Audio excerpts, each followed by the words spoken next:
Hello everyone, welcome to Astro Live on Instagram. Once a week, I will invite astrologers from all around the world to talk about what they are doing now and also talk about recent transit. Also, some astrologer will bring some interesting topic about what their observation of a current event. Today is my honor to invite one of my new friend, Stefano, come to join us. Stefano, I think I first met him in the Faculty of Astrology. That's where we both study. And then recently, I think it was last year, 2 years ago. Last year, we met each other in the AA conference, Astrological Association conference, not AA conference, okay? And then we chat quite a lot, and then I realized he is really into mundane astrology and the financial astrology. And that is so interesting. Okay, let me invite Stefano first, all right?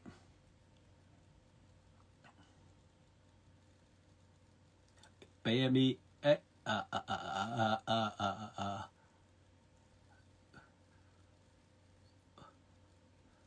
Okay.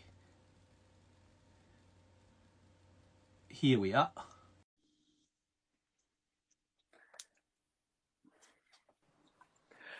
Hiya! Hello, Stefano. How are you? Well, Rose, good to see you again. Yeah, good to see you again. So, how are you? Good. Yeah, I'm in London at the moment. I know. Yeah. What are you doing in London at this moment?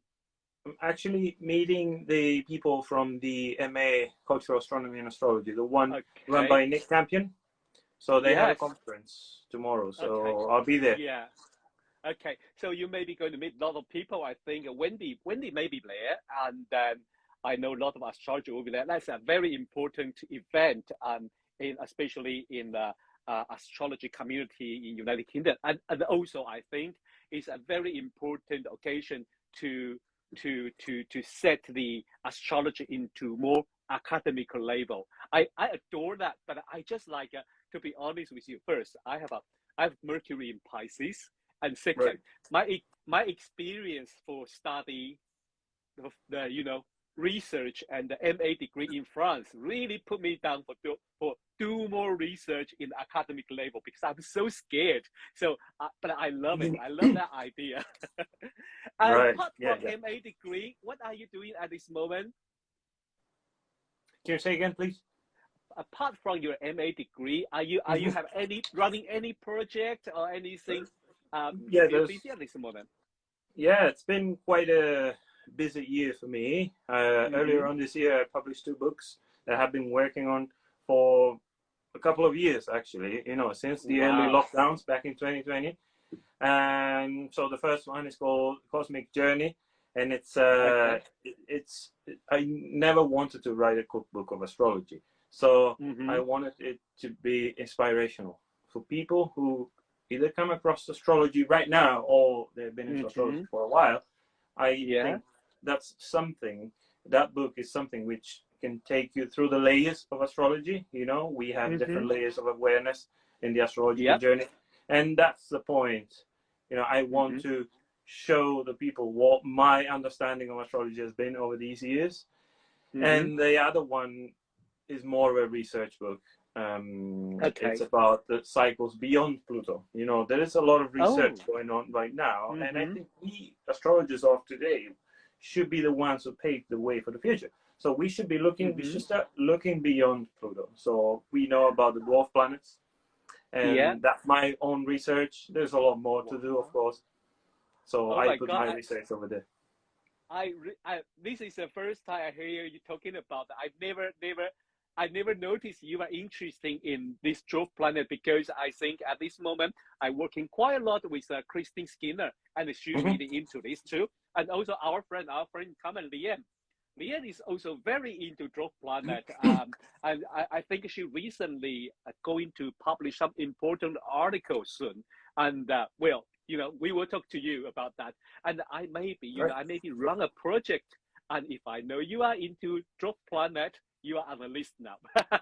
Anytime, just let me know. Yeah, I can. And another thing I can contribute. Another thing I have to say thank you. The first things, it is it is you inspire me to working on Instagram. Right. Indeed, I'm not. Yeah, it was you. But remember, in the early this year, we talking about maybe we should run something. But most of Yeah. time, I run on the YouTube and the Zoom, and then I remember we chat to each other on Instagram, and I realized there is a function of live things and a podcast. So I say, okay, I should start with it. But remember, you were quite busy at this moment, so our time cannot, coordinate. And what a shame! But finally today we have time to, to run a interesting live podcast. So I think we both into the planetary cycle. So that's why we decide today's major theme would be the planetary cycle. Well, I will start, and feel free to chip in or to correct me if or to let me know you have a different idea. The first things I want to let our audience know is when we talk about a planetary cycle, there is two ways we can say is running a cycle. The first things everyone know about return, planetary return. For example, use the example of a birth time. Our birth time, suppose you were born in the sun in Capricorn, and then when the sun around the end of December, early January, sun will go back to the Capricorn, and this is a sun finish its whole cycle, complete the whole cycle. Then, so this is one part of the cycle. Another part of the cycle is some people call it the C-node cycle or aspect cycle, which is mean from conjunction to square to opposition to another square and then conjunct again. So the one thing let's start with a zodiac cycle, because it's much easier to understand. For example, let me add something, by the way. Yeah, please. Sorry if I interrupt you. Just let me add something. It's very interesting you mentioning this difference, and I'd like to say, to our global audience, because over time there will be people from all over the world watching this video. Maybe not immediately, but those who can't attend, they will watch it afterwards. There seems to be an extreme focus on returns, for instance, and conventional transits. That's where it all comes from. The conjunction at the time of a return is obviously a way of expressing transit in general. It is much less common to find astrologers who work with synods, as you said, synodic cycles. Yeah. Okay. So we have these binary cycles. They are created by planets of different speed, of course. They move at different speeds, relative speeds across the zodiac. It is quite interesting to start analyzing these transits in a way that is independent from the chart itself. Because when we start looking at global trends, for instance, and we do that because, you're interested in mundane astrology, I am as well. That's what we generally do. Sometimes we have to step out of the common transit theory, looking just at houses, signs, and conventional aspects. Sometimes we may need to see where two consecutive conjunctions are happening and how the cycle is unfolding. And this can also be applied to returns, for instance. How many astrologers actually like to look at let's say the solar return, for instance. Let's take that as an example. How many astrologers like to look at the opposition of the sun? And that's half of the cycle of the year. That's very important because it is actually a turning point. Because if you have a very life-changing solar return, chances are that when the sun opposes your sun 6 months after, so halfway through the year, the solar year that you are going through, chances are that you are actually experiencing a combination of what you've been going through, and then you're heading towards the last quarter. So this is very important. It's very important to think in a cyclical way, because otherwise we are stepping out of what astrology is really about. We as astrologers actually have a cyclical understanding of time, right? It's not quite linear. Yeah, I really like this idea, and it's so interesting. I agree. There's a few occasions. Me and some friend that running, I feel like discuss the chart and then talking about opposition point or square point of a birthday position, and that is very, very prominent and then worth to do a little bit research. But you are right. Not many astrology will talk about things like this or pay attention on this. I think maybe some of us, when we do the transit, we're talking about the like Uranus half cycle or Right. half cycle of Saturn. But when we're talking about the sun, probably not really think about that immediately. But I think it's valid, and it would be very interesting to start it. So that's one thing I think at this moment the astrologer, if any astrologer into the political and mundane astrology or even financial astrology, probably talking about the Pluto return of the United States. And I remember you write a few things about it on your Instagram, and I really like it. So do you want to share your view of the Pluto return of the United States? Why are you talking about it? I share the chart. Should we? Yeah. Okay, let me share the chart.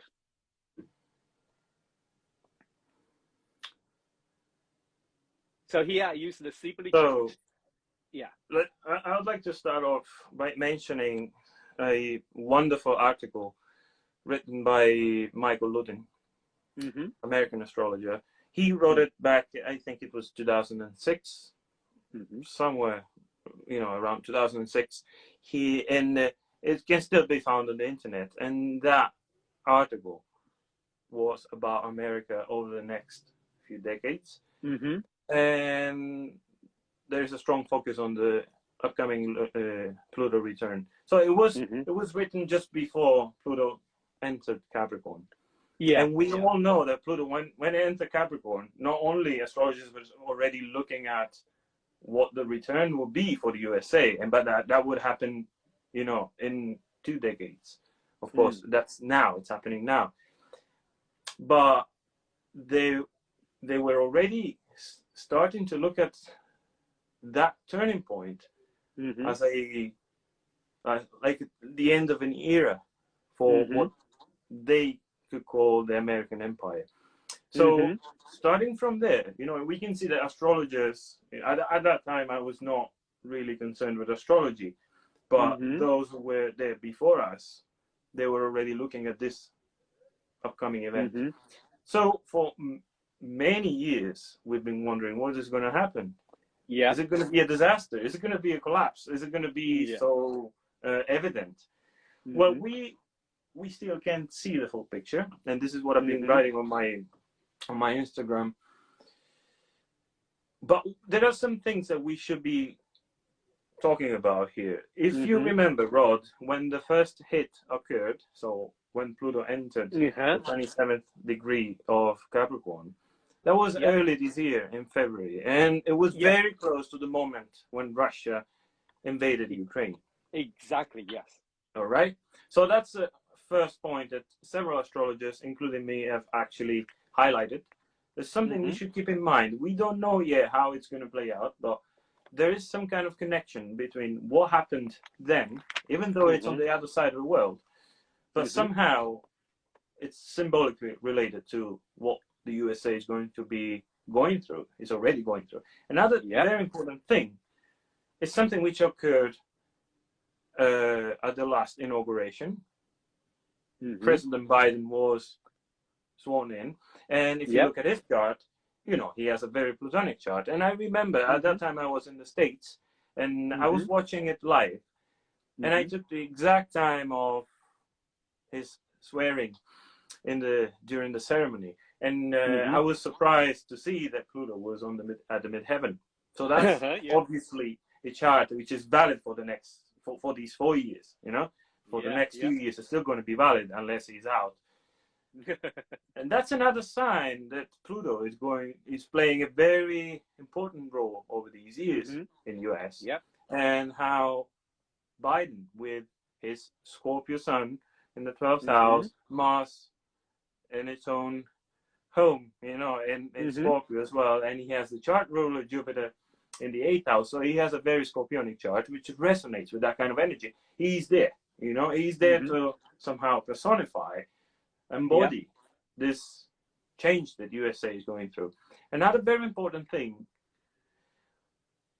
is that earlier on this year, at the very beginning of this year actually, there was a full moon in Cancer, and that opposed transiting Pluto. Basically, it was a Plutonian full moon.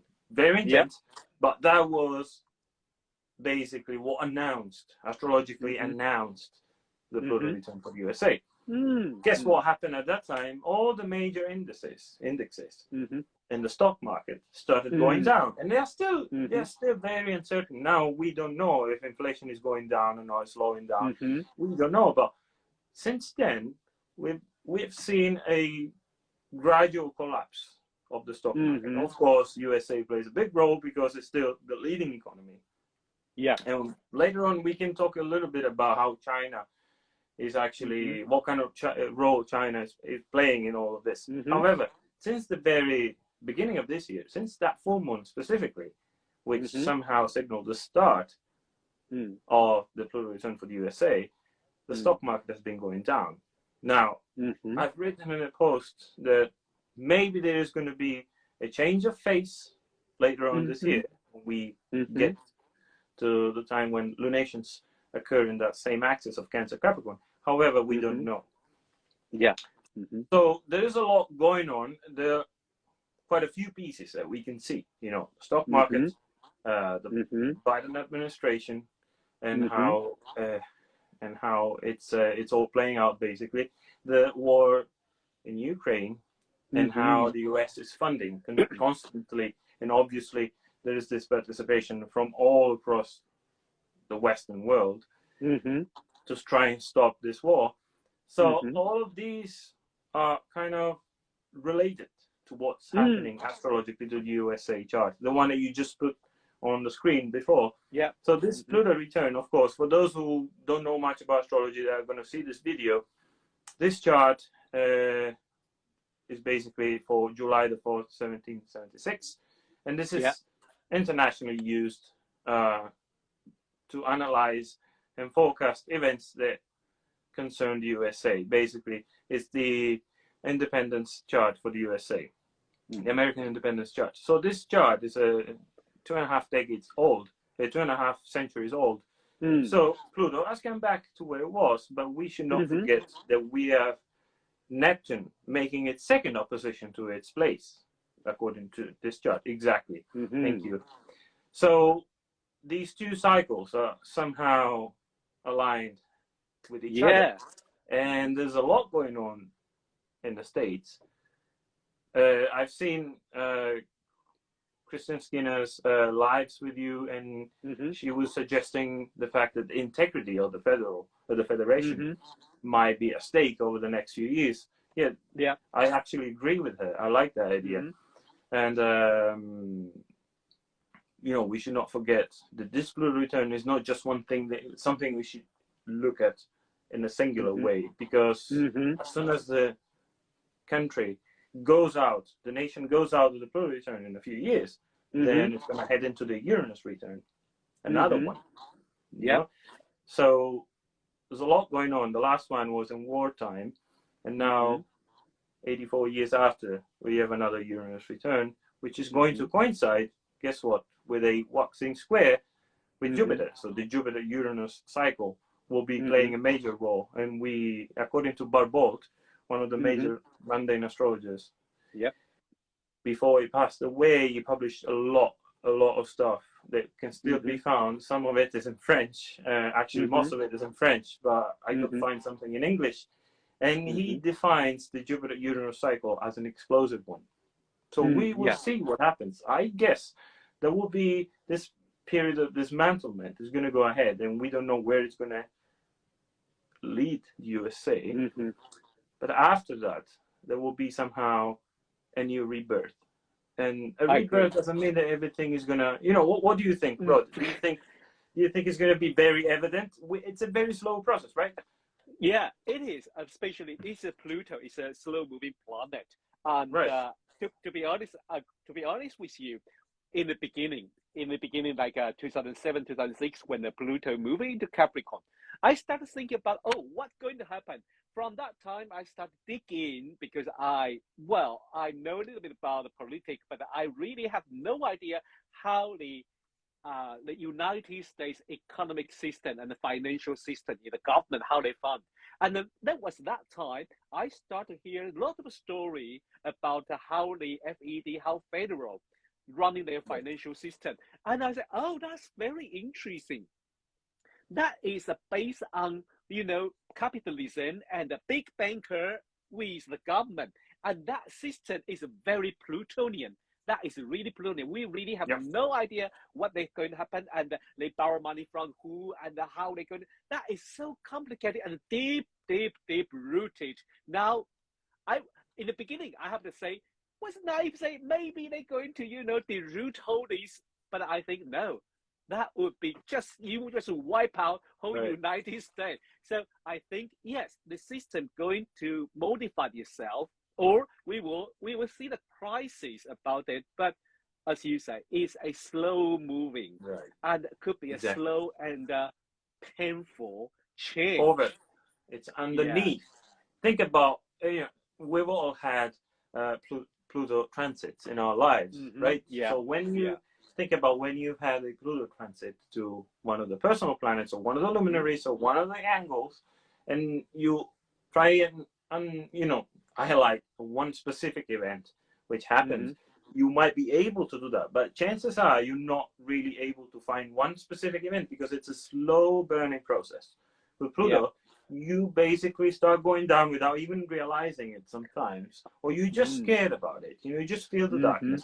And this has been creeping in since the last election, to be honest. We already saw all the darkness that came out. Yes. With, just the split itself is basically not helping the country at all. And now with the last election, which is halfway through, if you look at it as a cycle, you can say this is like the midpoint of it. And again, the divide is even stronger now because there was this close win-lose battle that after all, it just split the Congress with the two parties. Yeah. It's very interesting. You talk about the Plutonian way of managing wealth. Well, plutocracy, wealth. Exactly.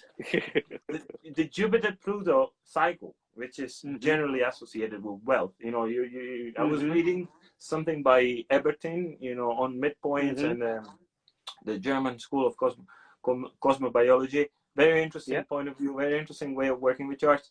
And there is this clear emphasis on Jupiter-Pluto combinations and wealth.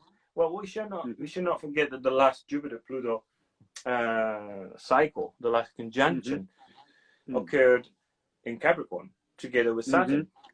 Yeah, and that's where it all started, right? So we have seen a very slow process, of course, and and if you go back, you can find the roots back then to when Michael Ludin published his article back in 2006, before the ingress into Capricorn, or Pluto into Capricorn, and the financial crisis was kind of announcing what was going to happen in a few decades.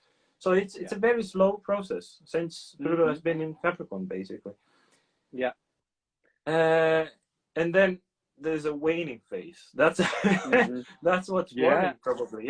How long is it going to last? And the aftermath, the ripple effect. Exactly. So it's quite fascinating, to be honest. Yeah. Yeah, it is very interesting when we study astrology. Like a couple of days ago, I was discussing with Lian, and we're talking about all these things. And one thing Lian say, I think I never thinking in that way, but I 100% agree with her. She say, thanks for astrology, keep me sane. Because when you see all around the world things like this, there is a huge uncertainty, and some people even want how we come to this point. And when you see the astrologer, especially if you see with maybe not linear, but you go back to cycle, you go back to where the cycle begins. Like at this moment about we're going to talk about it very quickly. The conflict or invasion of the Ukraine. Well, definitely we have to go back to the triple conjunction of the Saturn, Uranus, and the Neptune in Capricorn in the 80s, and that is the kind of at least key point, or I can say a starting point of whole these things. And if you think about that, you just say, okay, now we find the trace, a thread. You are not just like, how could this coming out of the blue? No, it's not. Everything has a reason. And astrology, interestingly, help us to, to find that, follow the thread, working in the labyrinth. That was so interesting. Quite interesting. And as well, let me add as well that how, like it's a very complex process here. We as astrologers, especially in mundane astrology, those who are involved in mundane astrology, they're used to having these moments in which you realize, oh, look at this. This is this happened on this particular phase of the cycle. As you said, the cycle started in the late 80s, and which coincided with the collapse of the Soviet Union and all that followed. And it was basically a different world, a different balance of power in the world. And now we come to a big turning point with the waning Saturn-Uranus square. And we can already see that in 2032 there will be a conjunction of Saturn and Uranus again, and that will oppose Jupiter. So that will be another major turning point. However, before we get there, let me add, there is this ability in those who know about astrology to follow the thread, as you said, but it's also hard, very hard sometimes, to realize that something major is coming. Sometimes a big transit may show in a very covert way. It will have its effect, of course. We know these cycles are no joke. It's basically the understanding of life and the universe, how it works. It's not something we are. It's not divination here. It's research. That's what I like to say about astrology. It's research. There's a very strong spiritual dimension to it, but there's a lot of research that we need to do. We still need to learn a lot. So that transit is going to have an effect, but you can't really figure out what it's going to be. Many times you have no idea, and this is beautiful about astrology. And sometimes we are tempted to make predictions. I just invite those who are going to be watching this show and they are studying astrology. We always study. We're all studying. We never stop studying, and sometimes it's better to take a step back rather than making a definite prediction, because that's not the point. It's better to either point out a few possibilities or just analyze what the archetypal wars will be. There will be a war between two different archetypes if there is a hard aspect in the skies, and that's going to take time to fade off. Like, think about the Saturn-Uranus square. How many problems has it brought to many of us in our lives, and also on a collective level, right? Especially those who have planetary fixed signs. Yeah. And it's all been about whether we stay in the old system or we move to a new system, right? Yeah. It has happened. I know a lot of people who have been going through similar experiences, but obviously the experience is the same from an archetypal level. From an archetypal point of view, but the actual events are different. So it's always good to start looking at what happens in the etheric realm rather than in the physical realm. This is very important, It's fascinating, right? Yeah, I like you talking about the. I don't want to spend too much time on the Saturn-Uranus cycle, but I think it's very interesting. Coordinate at this moment what's happening on the crypto coin, and then those blockchain. It's very interesting because a couple of days ago when I chatted with Christine Skinner, we're talking about the Saturn-Uranus opposition. That was when the Bitcoin was born, kind of was born in 2009, and then now we have it's a square, and then we can see they are talking about DeFi. Could DeFi really work to on the crypto world? And that is so interesting. I don't know how you see this Saturn-Uranus square with.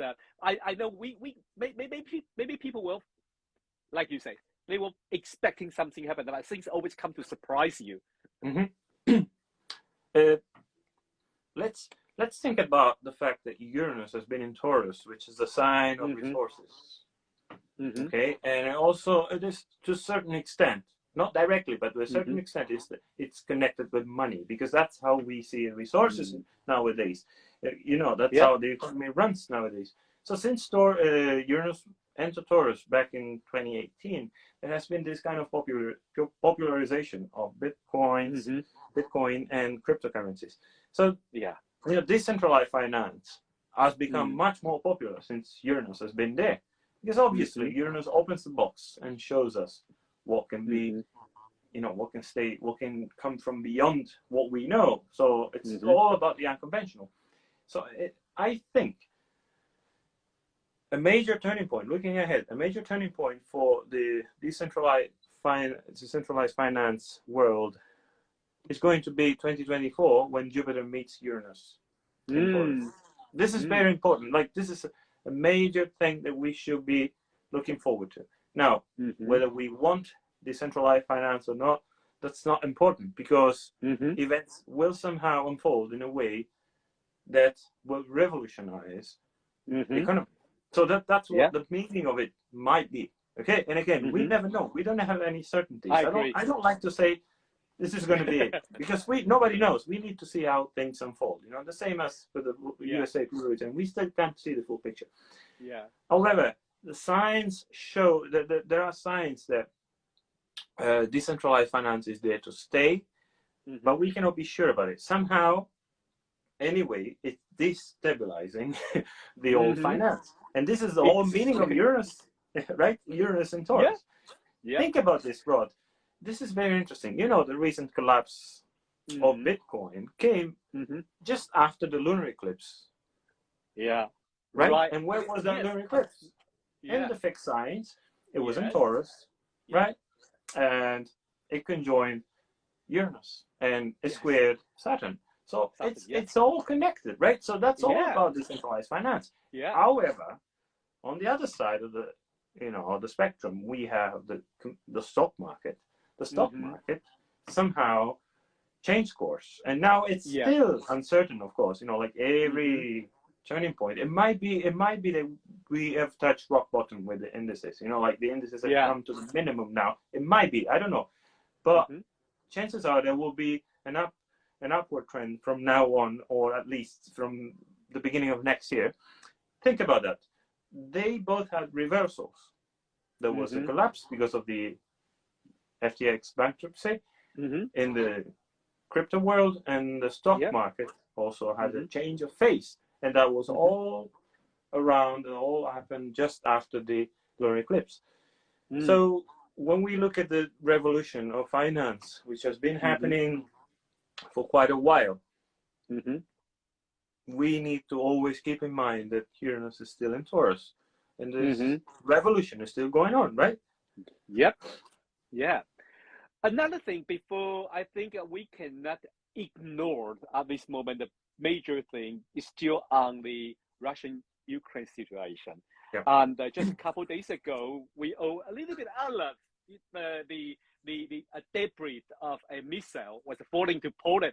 Everyone was like, oh my God, what's going to happen? And to be honest, when they say it may be the Ukraine's defense system falling into Poland, I was like, well, I want to say thank God, because you can imagine if that is really a missile launch from Russia. Yeah. How NATO they have to respond in a different level, in a different way. So, and I remember you write something about it, I think, according, from also related to planetary cycle, from the moment when the Russia launched its attack to the Ukraine. Do you mind share this view with our audience? Quite symbolically, yeah, the attack on Ukraine, the very first attack, happened in late February, when Mars and Pluto were conjunct in Capricorn, and Venus was there as well. So it was a triple conjunction. And for a year or so, since 2021, mid-2021, or even earlier, I had been writing about this Mars-Pluto conjunction that was coming up. the reason why I had been writing about it is because I observed that back in March 2020, so now let's take a digression now, because this is very important. Back in March 2020, we all know what happened in a different setting, of course, you know, so starting from my own country, Italy, when it started with its own first lockdown because COVID was spreading, and then all the countries in a ripple effect started locking down. Yeah.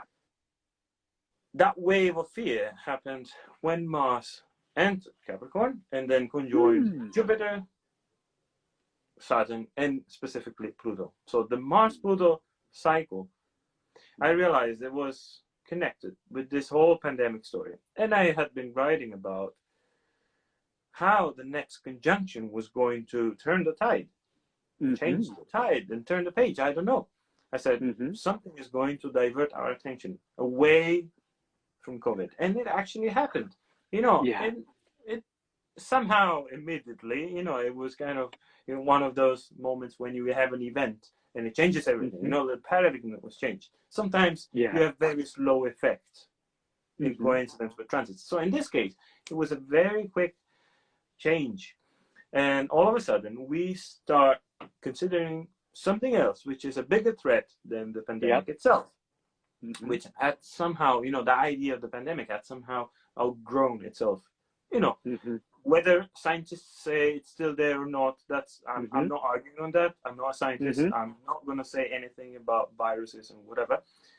Whatever has to be done is to be done. So whoever is a scientist will take care of science. Whoever is an astrologer will look at things from an astrology point of view. From an astrology point of view, I can say that the COVID pandemic was somehow, you know, coming to an ending point, at least from the point of view of fear, you know, global fear has generated, and somehow we started worrying about something else. So that was the last Mars-Pluto conjunction, and it was kind of amplified because Venus was there, and we know from mythology how this combination of Venus and Mars is kind of a warring combination, right? So and also mundane astrology, we can trace back to previous complicated Mars-Venus conjunctions. It's not just about Mars and Venus meeting each other. They meet quite regularly.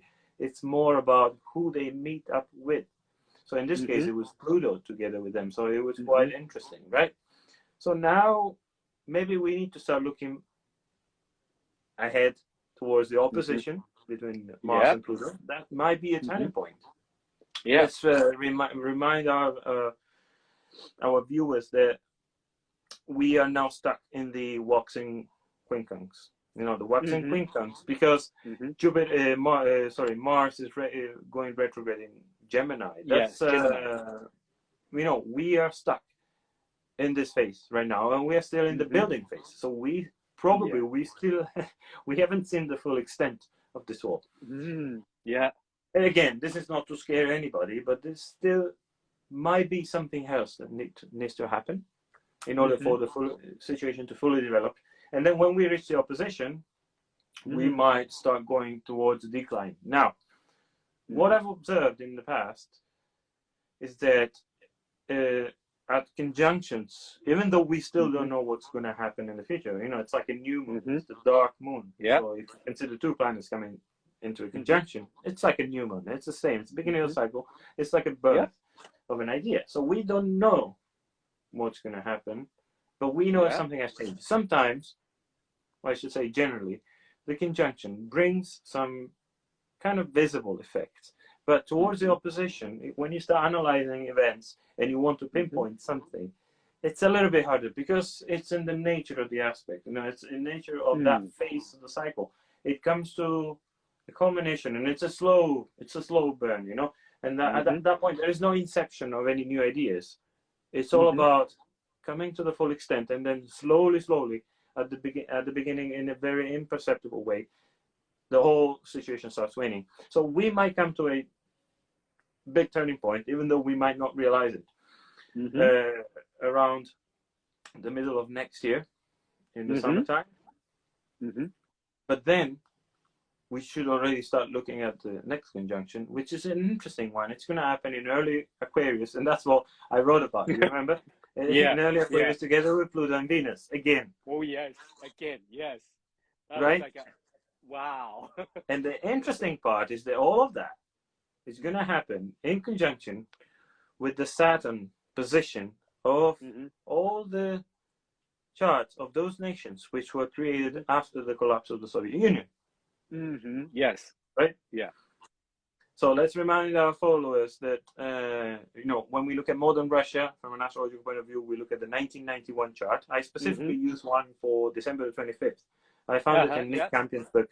It's the one for the flag when it was raised. And it seems to be quite interesting because the angles seem to be quite sensitive. I've tested it with a Uranus transit over the last few years, and that coincided with a moment when there were widespread protests, before the war, when a lot of people were protesting against the Putin government. And again, if you look at that chart, that's a 1991 chart. Anyway, Saturn is in the early degrees of Aquarius, and there are a lot of other nations, Belarus, Ukraine, in these nations which were kind of reshaped after the fall of the Soviet Union. They all have charts which were they all have charts from 1991, so they all have that Saturn placement. Again, we should ask ourselves, when Pluto reaches that degree and the Mars Pluto cycle starts over there, what is going to happen then? We're wondering, because at this moment, I think if we look at all these ex-Soviet Union country, they are they have to either totally against, and they react strongly, powerfully against these Putin's behavior, or either join them like Belarus, just like no, we're still together. And you can see this kind of it's still very, very powerful of that. I think you can see that the Pluto's play something there, and then I think it is come to the point, like you say, when it happened into the in Aquarius, we can really expecting something go. I'd like to say, because Aquarius would be a little bit more extreme, a little bit more, so things would be push either side of a spectrum. Let's not forget that either it's accepting foreign ideas or rejecting foreign ideas. They are both signs of a connection. Like if you think about psychological astrology, how many parts of our charts we tend to reject, but they are still ours. So this is what tells us that there is still a strong connection between those countries. At least from a historical point of view. I have a lot of Eastern European friends, and they all share the same common views of Russia. And they also have the same concerns, even though there's not going to be, most probably there might not be a widespread invasion of Russia. Russia is already struggling in Ukraine, unless something unexpected happens, and we never know. But they anyway share the same concerns, more than we do in Western Europe. It's a very different mindset, because they have been part of Russia somehow. They've been connected to Russia. They've been part of the ex-Soviet Union. So that connection, again, leads us to the fact, from an astrological point of view, that the same reshaping was happening all across these countries, and somehow they are connected. And we look at the different mundane charts of these these nations, and it seems like they might be triggered all at the same time. And again, I'm not suggesting something big, huge. However, Rod, something we haven't mentioned yet: the Saturn-Neptune conjunction in early Aries of 2025, 2026. And again, this idea doesn't come from us. Other important astrologers, mainly Barbault, in the past century, started observing all these conjunctions, amongst others. But these conjunctions, for instance, let's remind our followers, if you don't mind, back in the mid-1800s, when the Communist Manifesto was published, there was a Saturn-Neptune conjunction, right? And that also corresponded with all the revolutions in Europe. And then towards the end of the 1800s, there was a widespread birth of socialist parties, right? So socialist ideology became an actual thing, and the parties were born in several countries. And that led to then the October Revolution, another Southern Neptune conjunction in 1917, 1918. Then the next turning point was in the mid-50s. That's when Stalin died, and the Russian history somehow changed course again, because it was a big change for them. Losing Stalin was a big thing. Then we come to the late 80s, 1980s, and this is what you mentioned before. And that conjunction was quite a complex one, because Uranus was there as well. So it was not just Saturn and Neptune, but Uranus was there. So there was something which involved both the US and Russia. And again, why are we associating planets or planetary cycles with nations? Because nations are born at a time when certain planetary energies are in the sky. So this tells us that a nation is born and develops and dies or transforms according to specific archetypal ideologies. Just as a digression, very short, if you take France, for instance, they're very well connected with the Jupiter-Neptune cycle.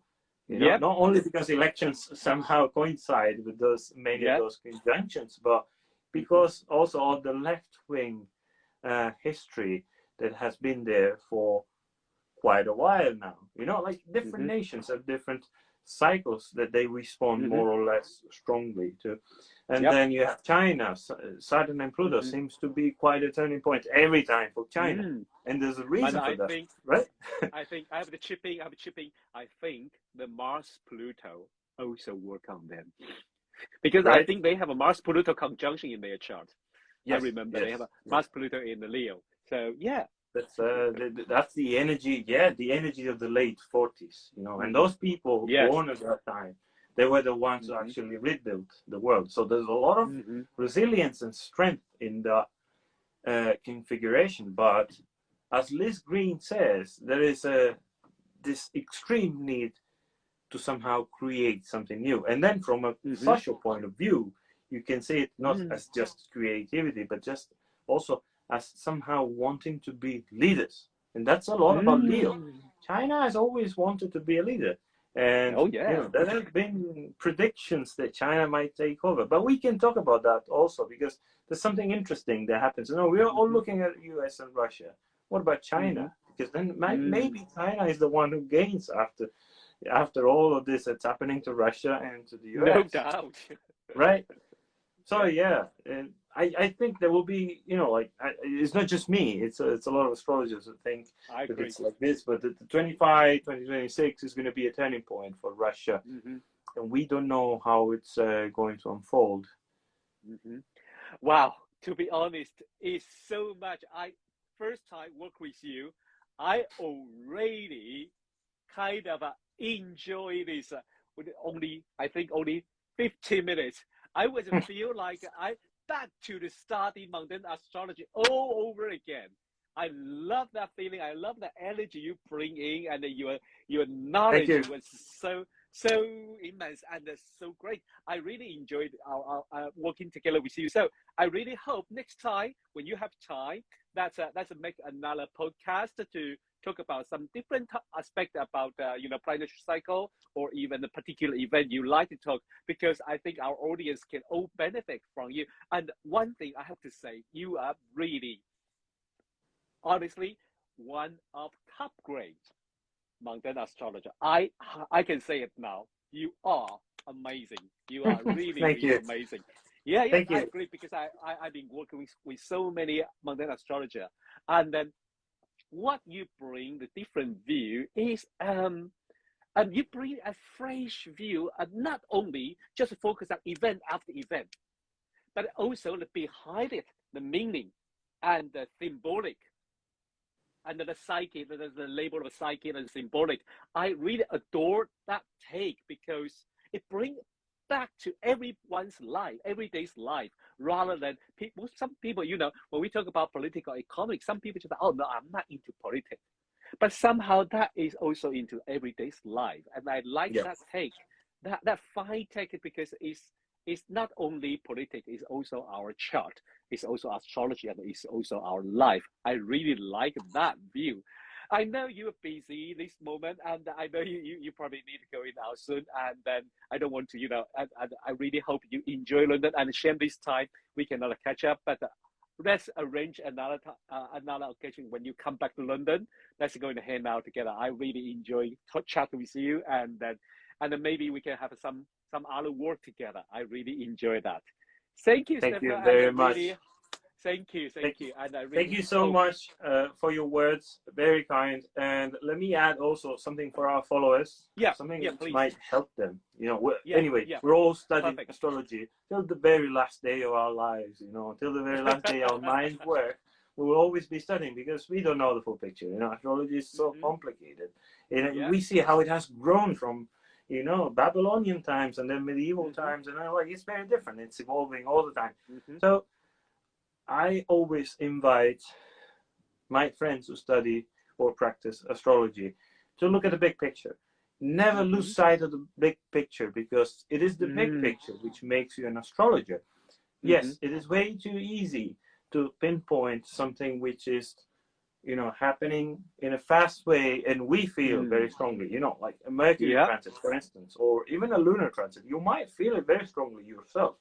But when we look at society, when we look at the big picture, we need to also expand our views when it comes to the cosmos and to the transits. We can't just look at what's happening right now. We need to see, as you said before, the beginning of the cycle, the next cycle, and how the cycle is unfolding. Any other cycles which are playing a major role in that particular situation. So, yeah, that's my advice for everyone. And thank you very much for inviting me to the show, Rod. Always it's been a pleasure. Always pleasure. And now I regret we didn't start earlier. Yeah. Okay. Everything is always happening in divine timing. So I agree. I believe in that. Yeah, I agree. Okay, so enjoy your time in London, and I hope to catch up with you soon. Okay, see you. And to all our followers, next Wednesday I invite Isabel come back to talk about the recent transit, and then I think she will bring us some interesting topic for next Wednesday. So, if you like our video or our podcast, please like, share, and I think you can follow, if it is first time you met Stefano, you can follow Stefano on his Instagram. It's very easy to remember. It's a global evolutionary astrology. Evolution. Is it? Global evolution. Yeah, astrology. Okay, astrology. Yeah. Okay. So you can. I'll tag him. So later, if you find this video, you can just follow him. I think he always brings something very interesting. Okay. So see you next time. Ciao, ciao. Bye. Bye, bye. Bye, bye.